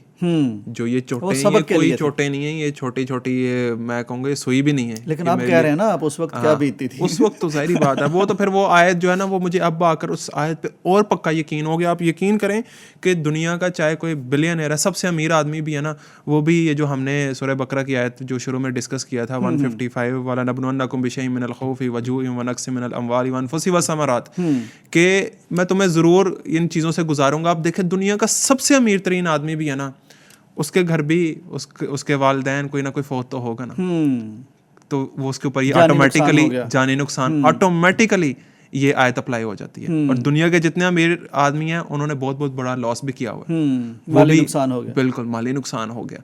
तो ये अल्लाह तबारक व तआला ने इस चीज़ के अंदर से तमाम इंसानों को, चाहे मुसलमान है चाहे वो नॉन मुस्लिम है, इस चीज़ के अंदर से अल्लाह तबारक व तआला ने यानी ये खुलासा है जिंदगी का, गुजारना आपको। लेकिन अगर आप, और अल्लाह तबारक व तआला गुजारते हैं तगड़ा करने के लिए इंसान को, वाह, तो वो अल्हम्दुलिल्लाह इन चीज़ों से गुजरने के बाद अब आके मैं तगड़ा भी हो गया। अब कोई मसला भी आता है बिजनेस में भी, कोई लॉस हो जाए, कोई और भी मामला हो जाए, तो यकीन करें ये चीजें देखी हुई हैं आप, तो बिल्कुल अब अपने ऊपर ना एक कंट्रोल रहता है। अल्हम्दुलिल्लाह, ज़बरदस्त। तो अहमद भाई अब आप क्या कर रहे हैं? अब आप जुमा पढ़ा रहे हैं, कैसे पढ़ाते हैं, कितने मुतमिन हैं? आप यूके में थे, आप क्रिकेट खेलते थे, आपने जर्नलिज्म की और आपने रंगीनियाँ यूरोप की सामने ही थी आपकी, बिल्कुल। एक वो सारी जिंदगी, और अब आप टोपी लेके दाढ़ी रख के ये टोपी ऐसे नहीं पहनी हुई, ये सुन्नत समझ के पहनी हुई है। बिल्कुल। अच्छा, कई मौलवी या कई यंग हमारे नौजवान समझ रहे होंगे कि हम कहीं और जाएं, आप वहाँ से वापस आए हैं। अच्छा, इस मिंबर पर बैठकर, इन सफ़ों पर बैठकर आप क्या समझते हैं कि पिछली ज़िंदगी बेहतर थी, अब वाली बेहतर? अब वाली तो ऑफ कोर्स बहुत बहुत बेहतर है अल्हम्दुलिल्लाह, ज़ाहिरी बात है। वो तो अंधेरों में से मैं रोशनी की तरफ आया हूँ अल्हम्दुलिल्लाह, डिप्रेशन में से रोशनी की तरफ आया हूँ। वो जुम्मे का जो आपने बात की, वो मुझे याद है, मैं जब वापस आया ना पाकिस्तान, तो अब्बू ने मुझे कहा कि यार तू जुम्मा पढ़ा। मैंने कहा मैं शेव थी मेरी, मैंने कहा मैं कैसे जुम्मा पढ़ाऊँ, क्योंकि वाल साहब ने काफ़ी हाउसिंग सोसाइटी में ना मस्जिदें भी बनाई हुई, बिल्कुल ऐसे ही है। तो वो अब्बू ने मुझे कहा यार तुम जुम्मा पढ़ाओ, लोग कम होते हैं, तुम यार शुरू करो। मैंने कहा नहीं, ये मीडिया के ऊपर ना रीटेक हो जाती है, इधर हमसे कोई एरर होगा, जुम्मे के अंदर कोई रीटेक नहीं है, बड़ा सेंसिटिव ये मामला है, और दीन के ऊपर मुझे इतनी ग्रिप भी कोई नहीं है, ना मैंने कभी कुरान तर्जमे से पढ़ा है, नाजरा पढ़ा हुआ है बस, लेकिन तर्जमे से कभी कुरान नहीं पढ़ा, मैं कैसे जुम्मा पढ़ा दूँ। वो अब्बू के साथ ना इस बात के ऊपर काफ़ी तलखी हो गई। मैंने कहा जी मैंने तो नहीं पढ़ाना, यानी वो भी डिटरमन थे। जी, उन्होंने कहा पढ़ाना है। उन्होंने कहा तुमने इतने बड़े इंटरव्यूज कर लिए यार, जुम्मा पढ़ाना कौन सा मसला है उसमें? तो फिर वो उन्होंने कहा वो तो फिर बंदा सामने से बोल सकता है, तो खुतबे के अंदर तो कोई बोलेगा भी नहीं, तो तुम जुम्मा पढ़ाओ। वो अब्बू मेरे से नाराज़ हो गए। मैंने कहा यार ये अब मैं इनको अब कैसे मनाऊँ। खैर मैंने, वैसे मैं सोच रहा हूँ कि दोनों बाप बेटे माशाल्लाह कमाल की ना, अपनी अपनी लाइन पर डट जाने वाले। बिल्कुल नहीं, वो फिर अब्बू के साथ पहले ही, अब अल्हम्दुलिल्लाह काफ़ी ज़्यादा अब तो हमारी दोस्ती है अल्हम्दुलिल्लाह। तो वो दोस्ती वाली नाराज़गी थी। मैं यार आप पता नहीं क्या, मैं जुम्मा पढ़ाऊँ, शेव है मैंने, मतलब अब सिर्फ नमाजें मैं पढ़ता हूँ, ठीक है, इस तरफ आ गया हूँ, कॉन्ट्रैक्ट अभी इतना ही किया है, इतना ही कॉन्ट्रैक्ट किया है, तो इससे ज़्यादा मैं नहीं, और मैंने पढ़ा भी कुछ नहीं हुआ। मैंने कहा खतीब एक दरस निज़ामी करता है, कुछ हाफिज भी हैं बीच में, 8 साल लगाते हैं, उसके बाद जाके मिंबर रसूल जो है वो नसीब होता है उनको, और वो भी कईयों को होता है, कईयों का नहीं होता। तो मेरे ज़हन में ये भी आया कि शायद अल्लाह तबारक व तआला अपॉर्चुनिटी दे रहे हैं। मैंने अब्बू को राज़ी करने के लिए मैंने वो खुतबा जुमा तैयार किया। पहला जुमा मैंने पढ़ाया, हाथ पांव ठंडे, वो कहते हैं ना कांपे टांग रही थी, और टांगे कांप रही थी, और मुझे याद है क्या था उस वक्त, मौजू था सब्र के ऊपर। ठीक है, तो वो ये शायद आप अपने लिए कर रहे थे। हाँ जी वो हुआ ये कि अच्छा अब अब्बू भी नहीं आए वो खुतबे में ना, क्योंकि अब्बू का भी एक अलग प्रेशर होना था, ये अच्छा हुआ। तो मैंने उनको कहा कि आप भी ना आइएगा। खैर वो जब मेंबर पे जाके बैठा, मुंह सूख रहा है, गला सूख रहा है, कुछ समझ नहीं आ रही कि अब करूं क्या। लेकिन हालांकि ये वो शख्स है जिसने बड़े बड़े लोगों का इंटरव्यूज वगैरह किए थे, लेकिन मेंबर रसूल का जो प्रेशर है ना, तकद्दुस है, अपना रोब है, बिल्कुल रोब है, और उसका जो प्रेशर है कि इधर गलती होगी, इधर तो रीटेक भी कोई नहीं है, और बड़ा सेंस, कई जो इश्यूज हैं बड़े सेंसिटिव हैं, वो आपने जो बात कह दी है वो आपकी जुबान से निकल गई है, कैमरे में लोग दीन समझ रहे हैं, इधर रिटर्न हो सकती है, उधर रिटर्न कोई नहीं है। बिल्कुल सही। तो वो पहला जुमा पढ़ाया मैंने, और उसके बाद फिर वो आखिर तक पहुंच गए थे या जल्दी मौत खत्म हो गया था? नहीं, वो तकरीबन कुछ 3-4 मिनट का जो है ना पहले ही खत्म हो गया था। चलो ये तो पूरा कर लिया, स्टेमिना भी खत्म हो गया था, वो बोला भी नहीं जा रहा था, और पूरी रात मैं सो नहीं सका था कि सुबह जुमा मैंने पढ़ाना है। तो वो एक बड़ी मुश्किल कैफियत थी। लेकिन फिर जब दीन पढ़ना शुरू किया, कुरान पढ़ना शुरू किया, फिर आप आगे कि अब मैं सीखूं इसे। जी, फिर मैंने 2-3 माह मैंने एक गैप लिया। मैंने कहा जी मैं पढ़ाऊंगा, मुझे थोड़ा सा वक्त दें। और फिर मैंने वो दरस निज़ामी शुरू किया और फिर उसके बाद ये खिताबत इसके कोर्सेज वगैरह भी शुरू किए और ये अल्हम्दुलिल्लाह। कैसे कर रहे हैं दरस निज़ामी अब आप? दरस निज़ामी किसी यानी मदरसे में जा रहे हैं? मदरसे में भी जा रहा हूँ अच्छा। और मैं प्राइवेट भी कर रहा ठीक हूँ। है। आलिम जो है वो मैं अपने बिजनेस ऑफिस में होता हूँ, तो उधर मैंने उनको हायर किया हुआ है, तो वो मुझे टाइम देते हैं तकरीबन 4 से 5 घंटे, तो वो मेरे पास आते हैं। माशाल्लाह। तो ज़ाहिरी बात अब बिज़नेस में भी आ गया हूँ क्योंकि मैं अभी संभाल रहा हूँ, मार्केट संभाल रहा हूँ, हाउसिंग सोसाइटी वगैरह में अब्बू बैठते हैं, लेकिन मेरा जो है ना, जो मेरा टास्क है वो है हमारी कैंट में एक मार्की है, पसरूर में एक मार्की है, तो वो मैं उनको जो है ना संभाल रहा हूँ। अहमद भाई, आप अपने हम असरों को, जी जी, उन लोगों को जो आप जैसी फैमिली से बिलोंग करते हैं, आप जैसे हालात हैं, लग्जूरियस ज़िंदगी है, सहूलियात उनके पास हैं, रिच फैमिली से ताल्लुक़ है, उनको आप क्या मैसेज देंगे अपनी ये सारी, वो जो अल्लाह ने आपको बार बार किसी न किसी चीज़ में डाला निकाला और एक ख़ास जगह पे पहुंचा दिया, ये एक्सपीरियंस ज़रा उनके साथ शेयर कीजिए, उन्हें कुछ वर्डिंग दीजिए कि आप ये वाली कैफियत में आ जाएं, कितने सुकून में रहेंगे और कैसे आ जाएं और क्यों आ जाएं? उनको मैं यही कहूँगा अल्लाह के साथ कॉन्ट्रैक्ट कर लें। अच्छा। जो मैंने आपको बताया कि अल्लाह के साथ जब आप कॉन्ट्रैक्ट कर लेंगे ना, देखें आप नमाज पढ़ते हैं या आप वो जो जैसे मैंने पहले आपको मिसाल दी, वो मिसाल ही काफ़ी है उन तमाम बच्चों के लिए, नौजवानों के लिए जो मेरे हम उम्र हैं। अगर आप नमाज पढ़ना शुरू कर देंगे ना बाकायदगी के साथ, तो यकीन करें अल्लाह तबारक तआला आपको रास्ते दिखाना शुरू कर देंगे। और नमाज के हवाले से ये है कि अल्लाह के नबी सल्लल्लाहु अलैहि वसल्लम, आप उनके अखलाक की क्या मिसाल, अल्लाह तबारक व तआला कसम खाकर अखलाक की तारीफ कर रहे हैं, लेकिन अल्लाह के नबी सल्लल्लाहु अलैहि वसल्लम ज़िंदगी में बहुत कम मौके ऐसे हैं कि वो गुस्से में आते थे, उनमें से एक नमाज थे। जब रह गई थी असर की नमाज, बिल्कुल बिल्कुल। और यह नमाज छोड़ने वालों के लिए, फजर की नमाज छोड़ने वालों के लिए कि मेरा दिल करता है मैं जाके इनके घर जला दूं, ये अल्लाह के नबी सल्लल्लाहु अलैहि वसल्लम कह रहे हैं। फिर नमाज छोड़ने, रहमतुल्लिल आलमीन है जो। बिल्कुल बिल्कुल। और फिर आप सल्लल्लाहु अलैहि वसल्लम ने ये भी कहा कि जो बेनमाजी है वो कल क़यामत के दिन इसके फ़िरौन, हमान, कारून इनकी सफ़ों में खड़ा होगा, इनके साथ उठाया जाएगा। तो मैंने जब ये पढ़ा, अब ये पढ़ रहे हैं और इसको अब डेप्थ में देख रहे हैं, इसके ऊपर जब जुमा भी पढ़ा है तो फिर अपनी आंखें भी खुली कि नमाज कितनी ज़रूरी है। और ये स्ट्रेस हो, एंग्जाइटी हो, डिप्रेशन हो, कोई आपको नुकसान हो गया आपका, यकीन करें आप एक तो ये अल्लाह के साथ अपना कनेक्शन मजबूत करें, दूसरा अल्लाह का जिक्र, कोई ना कोई अपने गोल सेट करें। हम नया साल होता है, हम अपना गोल सेट करते हैं, जी मैंने इस साल अपनी जो सेल्स है ना, हर बिजनेसमैन करता है कि मैंने इस साल इतनी अपनी सेल्स के अंदर जो है ना वो बूस्ट लेकर आना है, मैंने इस साल ये करना है, मैंने अपना वेट कम करना है, मैंने फिट होना है, मैंने जिम ज्वाइन करना है। तो हर किसी के गोल्स होते हैं। इस तरफ कोई नहीं आता कि मैंने ये गोल सेट करना है कि इस साल नमाज कोई ना छूटे, मैंने इतने रोज़े रखने हैं, या मैंने सुबह उठना है तो मैंने आयतुल कुर्सी की तिलावत करनी है, मैंने इतनी दफ़ा जो है वो दरूद शरीफ पढ़ना है, या कुरान की एक आयत पढ़नी है। मैं आपको मज़े की एक और चीज़ बताऊँ, इस कुरान की आयत से मुझे याद आ गया, कुछ दोस्त वगैरह मिले, मुझे कहते हैं जी बताएं, वो भी यही चीज़ ना मुझसे पूछ रहे थे, जी हमें टाइम नहीं मिलता। मैंने कहा आपने ना एक आयत पढ़नी है तर्जमे के साथ डेली। वो कहते हैं जी एक आयत। मैंने कहा एक दो नहीं पढ़नी, एक पढ़नी है, लेकिन डेली पढ़नी। और ये फिर वही बात, अल्लाह से कॉन्ट्रैक्ट कर लें, वादा कर लें अल्लाह से, अल्लाह रोज़ाना एक आयत, कुरान तो खुलेगा ना, सामने तो आएगा ना एक आयत से। उसके बाद ये जाहिर बात है जब आप तर्जमे के साथ समझ के पढ़ेंगे तो फिर आप आगे तो जाएंगे ना। एक आयत की तरफ तो जरा ये अच्छा अहमद भाई, एक बंदा जिसको हर चीज़ मुयस्सर है जी, वो क्यों अल्लाह से कॉन्ट्रैक्ट करे, वो क्यों पढ़े डेली? फिर वो कलमा भी ना पढ़े यूसुफ भाई। कलमा पढ़ते हैं। अब मैं एक आपको मिसाल देता हूँ, ये जो कलमा है ना, ये कॉन्ट्रैक्ट है हमारे ऊपर। तो अल्लाह की रहमत है कि हम एक मुसलमान के घर में पैदा हो गए, या जो कन्वर्ट हुए हैं, जो क्रिश्चियन थे या जो भी उनका रिलीजन था पहले, वो मुसलमान हुए हैं, कलमा पढ़ा। ये कलमा कॉन्ट्रैक्ट है, एक कलमा एक एडमिशन है। अब आप अपने बच्चे का जाके एडमिशन करवाते हैं स्कूल के अंदर, आप उस एडमिशन फॉर्म के ऊपर साइन वगैरह करते हैं, उसके बाद आप पूरा साल फीसें देते हैं, तो बच्चा स्कूल जाए कोई ना, बच्चा स्कूल नहीं जा रहा।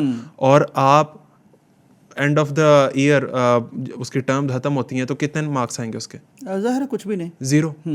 तो ये इसी तरह अब वो जो वालिद है वो चला जाए स्कूल वालों के पास जाए और जाके कहे जी ये क्या है जी, आपने मैंने पूरे साल फीसें पे की हैं, ये देखिए एडमिशन फॉर्म है। वो कहेंगे यार कैसा पागल आदमी है, जाहिल आदमी है कि बच्चे को स्कूल भेजा कोई नहीं और कह रहा है कि जी मैंने फीसें जमा करवाई हैं, ये कॉन्ट्रैक्ट देख लें। कलमा कॉन्ट्रैक्ट है, ये हमने एडमिशन लिया है, आगे हमने करना आगे, बिल्कुल आगे हमने, अभी तो पेपर एग्जाम तो भी स्टार्ट हुआ ना, तो वो नमाजें एग्जाम है, रोजे जो हैं ये एग्जाम है, ये सवालात हैं, ये जो फ़राइज़ हमने सुन्नत क्या अदा करनी है, हमसे फ़राइज़ नहीं पूरे हो रहे, तो ये ज़रूरी है। अहमद भाई, ये हो गया आपका बड़ा वैलिड पॉइंट है, आपने बड़े अच्छे तरीके से एक्सप्लेन कर दिया। ये तो हो गया कि आपने अगर कलमा पढ़ा है तो फिर ये करना ही होगा जी। जैसे बाकी दुनिया में आप कोई अगर एग्रीमेंट कर लेते हैं, कोई कॉन्ट्रैक्ट कर लेते हैं, तो वो करना ही होता है, फिर ही आपको अचीवमेंट्स मिलती हैं। कोई मैं रूहानी या स्पिरिचुअल एतबार से नौजवानों के मसाइल होते हैं ना, वो इस तरफ आएँ तो किन किन चीज़ों से उन्हें निजात मिल सकती है? दीन की तरफ आएँ, सबसे पहली चीज़ है कि एक अपना आप डिसाइड करें कि आप ज़िंदगी में करना क्या चाहते हैं, आप अपना गोल सेट करें। ये जो एज है ना, ये बड़ी ख़तरनाक है, 18 से लेकर 30 के दरमियान। इस दरमियान बंदा स्कूल यूनिवर्सिटी के अंदर अपने, जैसे मैंने आपको शुरू में कहा, सब्जेक्ट्स चेंज हो रहे होते हैं, कन्फ्यूजन का बंदा शिकार होता है, मैंने करना क्या है, मैं किस फील्ड में जाऊँ, नाकामियाँ होती हैं, बिजनेस में लॉस होता है, फिर आपने इस दौरान शायद फैमिली से भी आप अलहदा हो जाएं, आपकी शादी भी होनी है। ये बड़ी ख़तरनाक एक स्टेज है। और आप देखें जो स्टैट्स कहते हैं, जो रिसर्च कहती है, वो ये कहती है कि 18 से लेकर 30 के दरमियान नौजवान सबसे ज़्यादा खुदकुशी करते हैं। अल्लाह अकबर। और इस दरमियान ही, और आपने एक्सपीरियंस भी किया इसका। बिल्कुल, और इस दरमियान ही बंदा डिप्रेशन में भी चला जाता है। जॉब्स इंसान बार बार चेंज करता है, पैसे कमाने की जो एक अंदर हिर्स होती है ना कि मैं पैसे जल्दी से मैं कुछ बन जाऊँ, नहीं, ये सारी चीज़ें आपने आराम से लेके चलनी है, सुकून से लेके चलनी है। और इसमें दीन गाइड कर सकता है इस वाले। दीन आपको गाइड कर सकता है, आपके माँ बाप आपको गाइड कर सकते हैं, आपकी दोस्त, आपके जो अच्छी दोस्ती हैं वो आपको गाइड कर सकते हैं, अच्छे मेंटोर्स आपको गाइड कर सकते हैं। जाहिर बात है, अगर मेरी महफिल ही नहीं अच्छी तो मैं किस तरह से ज़िंदगी में कुछ करूँगा। मेरी अगर महफिल अच्छी नहीं है तो मैं ज़िंदगी में कुछ नहीं कर सकूँगा।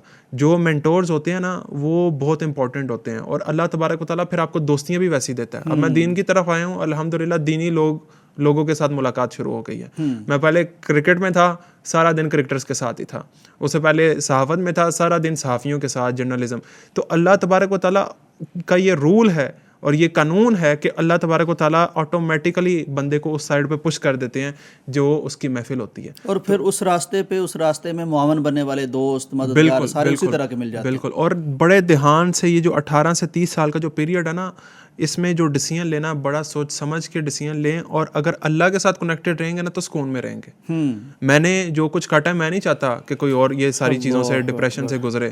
कि मैं एक मिसाल देता हूँ, हो सकता है मैं खुदकुशी कर लेता, मिसाल दे रहा हूँ ना, यानी ये तो अल्लाह तबारक अल्लाह तबारक ताला ने ये मुझे हिदायत दी, मैं इस तरफ आया, लेकिन मैं इस स्टेज तक पहुंचा। और सिर्फ मैं नहीं पहुंचा, शायद और भी बहुत सारे लोग पहुंचते होंगे। और वो जो खुदकुशी कर लेते हैं वो तो मेरी स्टेज से भी ऊपर चले गए ना, कि उनके ऊपर क्या बीती होगी, वो किस स्टेज से, किस सिचुएशन से गुजरते होंगे। तो इसीलिए अगर आप ज़िंदगी में कुछ करना चाहते हैं, अपने गोल्स सेट करें और फिर उन पर डट जाएं। उनके अंदर मुश्किलात भी आएंगी, प्रॉब्लम्स भी आएंगी, और दोस्तियां भी टूटेंगी, आपकी महफिलें भी चेंज होगी, आपका अपना जो एक माइंड है वो भी चेंज होगा। ओवर थिंकिंग, ये सारी चीज़ें जो है ना, ये आपने खुद ही कंट्रोल करनी है। ये इंसान खुद ही कर सकता है, कोई आपको घोल के पानी में पिलाएगा नहीं। तो उसका जो बेस्ट वे है, हम मुसलमान हैं, हम कलमा पढ़ते हैं, हम नमाज पढ़ते हैं, हमें सबसे पहले अपने फ़राइज़ पूरे करने चाहिए। और अल्लाह के साथ आप जब कनेक्शन अपना मजबूत कर लेंगे, इसमें एक छोटी सी मिसाल देता हूँ कि आप नमाज़ पढ़ते हैं, हम सब दिन में कितनी दफ़ा सूरह फातिहा पढ़ते हैं। एक है अल्हम्दुलिल्लाह रब्बिल आलमीन अर्रहमानिर रहीम मालिकी यौमिद्दीन, इस तरह हम नमाज़ पढ़ते हैं। एक है कि जब आप देखें, जब आप ये सूरह फातिहा एक दुआ है, जब आप इधर पहुँचते हैं ना, इहदिनस सिरातल मुस्तकीम, एक्टिव हो जाएं, ये अल्लाह सीधा रास्ता दिखा। पहले अल्लाह की हमद है ना, तारीफें हैं। ये जो है ना, ये दुआ आपके अपने लिए है। आप इधर जरा सोचें और आपके दिमाग में तर्जमा भी चले, इहदिनस सिरातल मुस्तकीम, ये अल्लाह सीधा रास्ता दिखा। तो क्या अल्लाह नहीं दिखाएगा? यानी आपको पता हो कि यहाँ हम कुछ मांग रहे हो, यानी पढ़ रहे हो, पता ही नहीं क्या हो रहा है। एग्जैक्टली। तो मैं वही आपसे सवाल कर रहा हूँ कि जब आप मांगेंगे इस तरह लगन के साथ, तो क्या अल्लाह सीधा रास्ता नहीं दिखाएगा? ज़रूर ज़रूर। अहमद भाई, बहुत कमाल की गुफ्तगू, बड़ा मज़ा आया। यकीन करें, वाकई लगता है किसी नौजवान से बात कर रहे हैं, लेकिन ऐसा नौजवान जो तजुर्बात कई, मतलब कि उम्र वालों से भी ज़्यादा लेके सामने बैठा है। तो आप क्या मीडिया आपने पढ़ा है, दीन की आप खिदमत करने लग गए हैं, दीन सीख भी रहे हैं, जुमा भी पढ़ा रहे हैं, तो कोई चैनल बनाइए, ये बातें आप उस पर करते रहिए। यूथ जी अभी आ गया हूँ, अभी वापस आया हूँ, अभी इंस्टा पे भी चैनल बनाया, यूट्यूब पे भी वापस आया हूँ अल्हम्दुलिल्लाह। और अपने ही नाम से आया हूँ।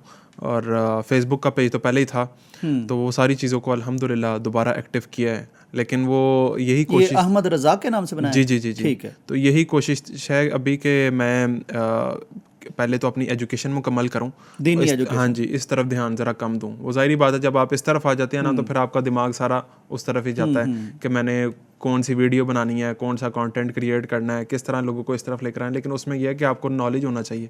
पहले नॉलेज होगा, दीन के ऊपर आपकी सही तरह ग्रिप होगी, कुरान के ऊपर आपकी सही तरह से ग्रिप होगी, फिर आप जाके लोगों को गाइड भी कर सकते हैं और लोगों के सवालों के जवाब भी आप तभी दे सकते हैं। बिल्कुल सही। तो इस तरफ अभी ध्यान उस तरह से नहीं है, ध्यान है, अभी अपलोडिंग शुरू की है, लेकिन वो बड़ा आहिस्ता आहिस्ता ग्रेजुअली, यानी जी ज़्यादा जी जी टाइम अभी आप दीन जी को जी, देना चाह रहे हैं, सीखने को देना बिल्कुल चाह रहे बिल्कुल बिल्कुल। तो वो भी स्टेज आएगी इंशाल्लाह, उस तरफ भी आएंगे हैं, इंशाल्लाह यानी इक्विप्ड हो जाएंगे और फिर आएंगे ज़्यादा। इंशाल्लाह, उसका फिर मज़ा भी तब आएगा। बिल्कुल सही। अहमद भाई बहुत शुक्रिया, अल्लाह ताला आपको बरकत दे।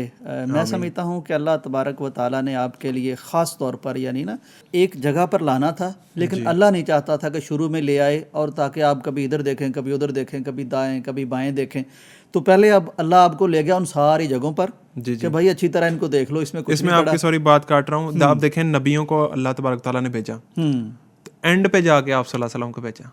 बिल्कुल, ये नहीं कि पहले भी किताबें नाजिल नहीं हुई, हाँ पहले भी किताबें नाजिल हुई, बिल्कुल वो मुख्तलिफ स्टेजेस से लोगों को गुजारा, लेकिन एंड पे देखें फिर अल्लाह तबारक ताला ने जो नबी हमें दिए, ये एक बहुत बड़ा गिफ्ट है अल्लाह तबारक ताला का। तो अल्लाह तबारक ताला आपको स्टेज पे पहुंचा देते हैं, ये अल्लाह का काम है, आप सिर्फ मेहनत करते रहे। तो यानी अल्लाह आपको अब वहाँ ले आया, मैं ये कहना चाहता हूँ। अब आप कहीं भी नहीं देखेंगे, ना जर्नलिज्म को ललचाई हुई निगाह से देखेंगे, ना बिजनेस को ललचाई हुई निगाह से देखेंगे, ना यूरोप को देखेंगे, ना कुछ देखेंगे। यानी इतना फोकस्ड और यकसू आपको कर दिया है। अल्लाह आपसे काम ले, अल्लाह ताला आपको अपनी राह में कबूल फरमाए और दीन का आप काम करें। ख़ास तौर पर मेरी ख्वाहिश होगी कि यूथ को आप इंस्पायर करें और अपने तजुर्बात की रोशनी में उन्हें इस तरफ लेके आएँ, क्योंकि यूथ में काम करने की बहुत ज़रूरत है। और ख़ास तौर पर अहमद भाई, इस तरह ज़माना तेज़ी से बदला है कि कुछ मसाइल यूथ के ऐसे हैं जो शायद हमारे उलामा उस तरह नहीं समझते, क्योंकि एक अगली एज तक चले गए। इनके मसाइल और हैं, इश्यूज़ और हैं, सोचें और हैं, इनके गैजेट्स और हैं। तो हो सकता है कि यहाँ आप अच्छी तरह गाइड कर सकें। तो मेरी दुआ है कि अल्लाह ताला आपसे काम ले। बहुत शुक्रिया आपकी आमद का, इतनी खूबसूरत गुफ्तगू का, और जितना खुल के आप बोले हैं कम लोग बोलते हैं, मतलब ये क्रेडिट भी मैं आपको दूंगा। इसमें बहुत सारी चीज़ें ऐसी हैं जो शायद मेरी फैमिली भी पहली दफ़ा सुनेगी।